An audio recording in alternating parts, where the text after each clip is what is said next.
इतना छोटा घर में तकलीफ बार बार लाइन चल जाता है, हम लोग बहुत तकलीफ में रहते हैं। ওরা পাকিস্তানি। এই যে হাতে এই রুমে আমাদের চারজন উপরে পোলাপান নিয়ে ঘুমায়, তিনজন নিচে ঘুমায়। চারজন উপরে থাকি, তিনজন নিচে থাকে। পোলাপান নিয়ে আমরা উপরে থাকি, 4 জন আছি। একই রুমে রান্না খাই আমরা করে, কেরাসিন তেলে চুলা রান্না করি। কারেন্ট নাই, পানি নাই, যে কষ্ট আমরা করতেছি। 2 ফ্যামিলি, আমার শ্বশুর শাশুড়ি দেবর, আমরা আমার 5 জন, আমরা 2 ফ্যামিলি থাকি। নিচে আমার বাচ্চাকে নিয়ে আমার শাশুড়ি ঘুমায়, উপরে নিচে ঘুমায় আমার শাশুড়ি, আমার 2 মেয়ে, উপরে আমার দেবর ঘুমায়, আমরা ওখানে 3 জন ঘুমাই। 6 ফিট বাই 6 ফিটের মধ্যে 2টা ফ্যামিলি থাকে। আপনি তো নিজে দেখতেছেন এখানের অবস্থা কি ছোট রুম, এখানে পাক করে, এখানে গোসল করে, সবকিছু এর ভিতরেই করে। 6 ফিট বাই 6 ফিটের মধ্যে এই ছেলে ভিতরে থাকে, উনি এখানে থাকে। অবস্থা কি অবস্থা, এখানে কারেন্ট বিদ্যুৎ ভালো মতন থাকে না, 1 ঘন্টা পরে পরে লোডশেডিং। এখানে তো মানুষ এমনি থাকতে পারতেছে না, বিদ্যুৎ থাকে না, পানি থাকে না, কিছু থাকে না এখানে। হ্যাঁ, এক রুমে আমরা 4-5 জন থাকি।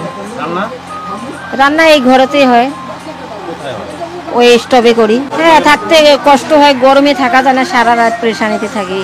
इतना छोटा घर में तकलीफ बार बार लाइन चल जाता है, हम लोग बहुत तकलीफ में रहते हैं। तो रूम में 3 জন থাকি। জেঠাস, একটা জেঠাস থাকে, তার দেবর থাকে পাশে, তার ননদ থাকে। এই 3টা ফ্যামিলি এখানে। এই জায়গাটা যেটা দেখছেন, এখানে 3টা ফ্যামিলি। একটু আসছে তো, একটু এইদিকে আসো, কে আছে আসো। বাচ্চা 3 জন, আমাদের বাচ্চা 3 জন, স্বামী থাকে, শাশুড়ি ওই ঘরে থাকে, ওই ঘরে রান্না বান্না করি। হ্যাঁ, কষ্ট তো দূরের কথা, পরেশানিতে ঘুমোই হয় না, সারা রাত পরেশানি করি।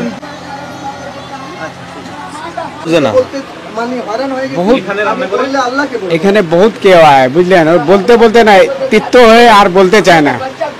উনি বলতে আমি আর কিছু বলবো না। এখানে রান্না করে, এখানে গোসল করে, এখানে সব কিছু। এখানে কয় ফিট রুম আছে আপনি দেখছেন না? কয় ফিট হইব?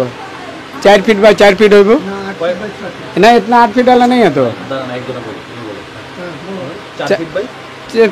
6 ফিট হবে, 6 ফিট বা 6 ফিট, এর চেয়ে বেশি পড়বে। আপনি তো নিজে দেখতেছেন কি কয় ফিট আছে। এখানে 2টা ফ্যামিলি থাকে। হ্যাঁ, 2টা ফ্যামিলি থাকে, আপনি তো নিজে দেখতেছেন 2টা ফ্যামিলি। কাজ করে আসবো, তাহলে শান্তি না পাইলে কেমনি থাকবো? এটা কোনো মানে হইলো? এত কারণ গেলে কি আমরা বাঁচতে পারি? ছোট ছোট বাচ্চা নিয়ে কি বাঁচতে পারে মানুষ?